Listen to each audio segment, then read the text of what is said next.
আসসালামু আলাইকুম রহমতুল্লাহি ওয়া বারাকাতুহু। প্রিয় দেশবাসী এবং প্রবাসী ভাই ব্রাদাররা, আশা করছি সবাই ভালো আছেন।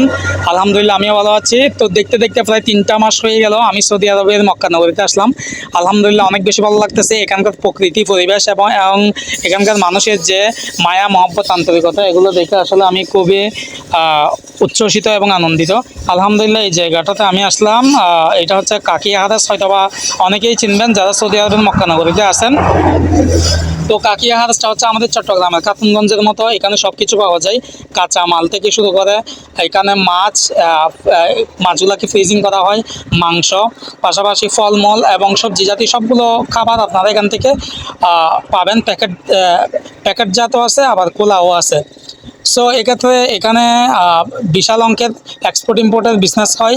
যারা খুচরা বিক্রেতা তারা এখান থেকে মাল ক্রয় করে নিয়ে গিয়ে পরবর্তীতে সেগুলা সেল করেন।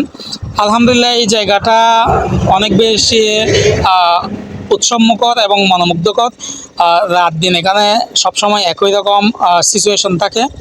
তো জোস একটা প্লেস, অসম একটা প্ল্যাটফর্ম, মার্ভেলাস এনভায়রনমেন্ট, যেটা দেখে সত্যি আমি অভিভূত হয়েছি। যারা মক্কাতে স্থায়ী বাসিন্দা বাংলাদেশের, অর্থাৎ মক্কাতেই থাকেন, তারা তো বেশিরভাগ সময় এই জায়গাটাতে আসেন।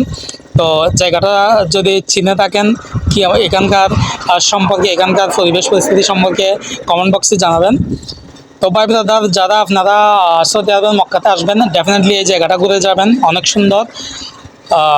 অনেকে এখান থেকে খুচরা বিক্রেতারা মানে এখান থেকে প্রোডাক্ট কিনে সেগুলা আবার বিভিন্ন জায়গায় নিয়ে গিয়ে বিক্রি করে।